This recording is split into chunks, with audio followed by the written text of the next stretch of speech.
பழைய வாழ்க்கையை எப்போதும் மறக்காதவர் விஜயகாந்த். பழைய விஜயராஜ் தான் இன்றைய விஜயகாந்த் என்று தன்னை பற்றி சுய விமர்சனமாக சொல்வார் விஜயகாந்த். மதுரையில் விஜயகாந்த் அவர்களுக்கு நண்பர்கள் வட்டாரம் அதிகம். ஆரம்ப காலங்களில் மதுரை போகும்போதெல்லாம் நண்பர்களோடு பல இரவுகள் சாப்பிடுவது பிளாட்பார கடைகளில்தான். விஜயகாந்த் அவர்களின் ஃபேவரட் உணவு பருத்திப்பால். விஜயகாந்த் அவர்கள் வீட்டு பூஜை அறையில் மெக்கா மதினா படங்களும் இயேசு மேரி மாதா படங்களும் திருப்பதி வெங்கடாஜலபதியும் முருகனும் பிள்ளையாரும் சிறப்பிடம் பெறுகிறார்கள். பூஜை அறையில் இன்னைக்கு பொழுது எல்லாம் நல்லா இருக்கணும் என மனதார வேண்டிக் கொண்டு வெளியில் கிளம்புவார் விஜயகாந்த். நமக்கு தொழில்தான் சாமி என எப்போதும் சொல்வார் விஜயகாந்த். வடபழனி முருகன் கோயில், திருவேற்காடு கருமாரியம்மன் கோயில் மன திருப்திக்காக விஜயகாந்த் அவர்கள் போகும் இடங்கள். செயின் ஸ்மோக்கராக இருந்த விஜயகாந்த் திருமணத்திற்கு பிறகு அந்த பழக்கத்தை அறவே விட்டுவிட்டார். அசைவ பிரியரான விஜயகாந்த் அவர்களுக்கு ஐர மீன் குழம்பை சாதத்தில் பிசைந்து சாப்பிடுவதில் அலாதி பிரியம். அரிதாகவே விஜயகாந்த் அவர்களுக்கு ஓய்வு நேரம் அமையும். அப்போது மகன்களையும் அவர்களின் நண்பர்களையும் அழைத்து வட்டமாக உட்கார வைத்து தானும் ஒரு மீசை வைத்த குழந்தையாக மாறி விளையாடுவார் விஜயகாந்த். பெரிய சட்டியில் சாதம் போட்டு பிசைந்து குழந்தைகளுக்கு ஊட்டி விடுவார் விஜயகாந்த். ஹாலிவுட் சண்டை படங்கள் பார்ப்பதும் விஜயகாந்த் அவர்களது ஜாலியான நேரத்து விஷயங்களில் ஒன்று. பள்ளியில் படிக்கும்போது கால்பந்து விளையாட்டை பிரமாதமாக விளையாடுவார் விஜயகாந்த். கால்பந்து வெறியர். இங்கிலாந்து வரை போய் நேரில் கால்பந்து போட்டிகளை பார்த்து ரசிப்பார் விஜயகாந்த். விஜயகாந்த் அவர்களது மகன்களுக்கும் கால்பந்து விளையாட்டு பிரியம் வந்துவிட்டது. மகன்கள் சொல்லி சொல்லி கிரிக்கெட் பார்ப்பதும் விஜயகாந்த் அவர்களுக்கு பிடித்தமான விஷயமானது. வீட்டில் இருக்கும்போது பசங்களோடு ஜாலியாக கிரிக்கெட் விளையாடுவார் விஜயகாந்த். விஜயகாந்த் அவர்கள் வில்லனாக நடித்த ஒரே படம் இனிக்கும் இளமை. அதற்கு பிறகு எல்லாமே ஹீரோ வேடம்தான். பிற்காலத்தில் ஒரு பெரிய ஹீரோவுக்கு வில்லனாக நடிக்க ஒப்புக்கொண்டு அட்வான்ஸும் வாங்கிவிட்டார் விஜயகாந்த். நண்பர் இப்ராஹிம் ராவுத்தர் அதற்கு கடுமையாக எதிர்ப்பு தெரிவிக்க வாங்கிய அட்வான்ஸை உடனே திருப்பி கொடுத்து விட்டார் விஜயகாந்த். எந்த அளவுக்கு அன்பான மனிதரோ அதே அளவுக்கு கோபக்காரர் விஜயகாந்த். யோகா செய்ய ஆரம்பித்து கொஞ்சம் நிதானம் பழகினார் விஜயகாந்த். காலையில் யோகா, மாலையில் உடற்பயிற்சி இரண்டையும் செய்யும் நேரத்தில் டிவியில் நியூஸ் பார்த்து விடுவார் விஜயகாந்த்.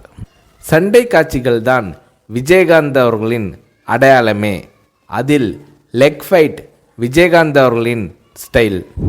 அதற்காக உடம்பை உறுதியாக வைத்துக்கொள்ள நினைத்தார் விஜயகாந்த்.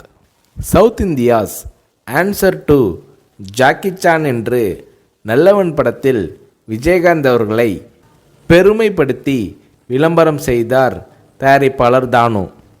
நடிகர் திலகம் சிவாஜியில் ஆரம்பித்து முன்னணி ஹீரோக்கள் எல்லோரும் பாட ஆரம்பித்த காலத்தில் விஜயகாந்த் அவர்களையும் ஒரு படத்திலாவது பாட வைக்க முயற்சி நடந்தது. ஆனால் பாடும் அளவுக்கு எனக்கு குரல் வளம் இல்லை, பாடும் விருப்பமும் இல்லை என்று விஜயகாந்த் அவர்கள் மறுத்துவிட்டார். நடிக்க வராமல் இருந்திருந்தால் மதுரையில் உள்ள எங்கள் ரைஸ் மில்லை பார்த்து கொண்டிருந்திருப்பேன் என்று சொல்வார் விஜயகாந்த். சினிமாவில் 3 தடவை விஜயகாந்த் அவர்களுக்கு மார்க்கெட் போயிருக்கிறது. மீண்டும் மீண்டும் போராடி முன்னணிக்கு வந்திருக்கிறார் விஜயகாந்த். திருநாவுக்கரசு, ஜெயலலிதா, ஆர்எம்பி கேட்டும் தராத எம்ஜிஆர் அவர்களின் பிரச்சார வேனை விஜயகாந்த் அவர்களுக்கு கொடுத்தார் ஜானகி எம்ஜிஆர் அவர்கள்.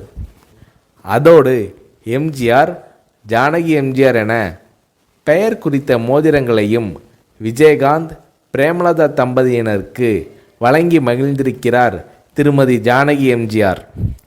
தான் முதலில் வாங்கிய TMM 2 என்ற எண் கொண்ட அம்பாஸ்டர் காரை பாதுகாப்பாக நீண்ட காலம் வைத்திருந்தார் விஜயகாந்த். கேப்டன் விஜயகாந்த் அவர்களால் 10ஆம் வகுப்பு வரை தான் படிக்க முடிந்தது. வறுமையால் அவரது பள்ளி படிப்பை கேப்டன் விஜயகாந்த் அவர்களால் தொடர முடியவில்லை. ஆனால் வீட்டு வேலைக்காரர்களின் பிள்ளைகளை இன்ஜினியரிங் வரைக்கும் படிக்க வைக்க உதவி செய்தார் விஜயகாந்த். ஷூட்டிங் நடக்கும்போது நடிகர் நடிகைகளுக்கு ஒருவித சாப்பாடு, சாதாரண தொழிலாளர்களுக்கு ஒருவித சாப்பாடு என்று பாரபட்சம் உண்டு. இதை உடைத்து எல்லோருக்கும் ஒரே மாதிரி சாப்பாடு போட வேண்டும் என்ற நடைமுறையை கொண்டு வந்தார் விஜயகாந்த். ஞாயிற்றுக்கிழமை கேப்டன் விஜயகாந்த் அவர்களது வீட்டில் 50 பேராவது சாப்பிடுவார்கள். ஒவ்வொரு நாளும் அலுவலகத்திலும் அந்த அளவுக்கு சாப்பாடு நடக்கும். விஜயகாந்த் அவர்களின் குலதெய்வம் வீர சின்னம்மா. மதுரைக்கு பக்கத்தில் திருமங்கலம் அருகில் இருக்கிறது. பாழடைந்து கிடந்த கோயிலை சுற்றுச்சூழல் எழுப்பி கும்பாபிஷேகம் நடத்தி புதுப்பிக்க உதவியிருக்கிறார் விஜயகாந்த். இந்தியில் தர்மேந்திரா, அமிதாப், தெலுங்கில் NTR, சிரஞ்சீவி, மகேஷ் பாபு, கன்னடத்தில் ராஜ்குமார், விஷ்ணுவர்தன், சங்கர் நாக், மலையாளத்தில் சத்யன் படங்கள் என்றால் விஜயகாந்த் அவர்களுக்கு மிகவும் பிடிக்கும். சத்யன் நடித்த கரைகாணா கடல் விஜயகாந்த் அவர்களுக்கு மிகவும் பிடித்த படம். ஆனால் விஜயகாந்த் அவர்கள் தமிழ் படங்கள் தவிர்த்து வேறு மொழிகளில் நடித்ததில்லை. தமிழ் படங்கள் தவிர்த்து வேறு மொழிகளில் நடிக்க மாட்டேன் என்ற உறுதியை விஜயகாந்த் அவர்கள் கொண்டிருந்தார். RK செல்வமணி இயக்கத்தில் இப்ராஹிம் ராவுத்தர் தயாரிப்பில் மேடே என்றொரு ஆங்கில படத்தில் கேப்டன் விஜயகாந்த் அவர்கள் நடிக்கப் போவதாக விளம்பரங்கள் வந்தன. ஆனால் அந்த படம் எடுக்கப்படவே இல்லை. 2005ஆம் ஆண்டு அக்டோபரில் மதுரையில் மாநாடு நடத்தி கட்சி தொடங்கினார் விஜயகாந்த்.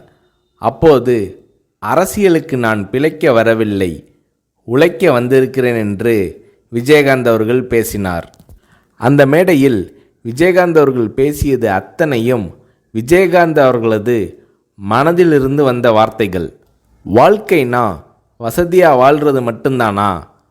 இந்த மக்களுக்காக விஜயகாந்த் வாழ்ந்தான்னு இருக்கட்டும், இல்லை அவங்களுக்காக அவன் செத்தான்னு இருக்கட்டும், மனுஷன் வாழ்க்கை கடைசியில் 6க்கு 3 தான்.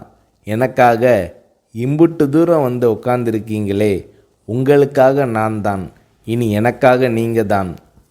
ரைஸ் மில்லில் 300 மூட்டை தூக்கி பழக்கப்பட்ட உடம்பு, என்னை நம்பி வந்த உங்களுக்கு நல்லது செய்வேன், நல்லது செய்வேன், நல்லது செய்வேன் என்று ஒரு சபதம் போல விஜயகாந்த் அவர்கள் உரை நிகழ்த்தினார்.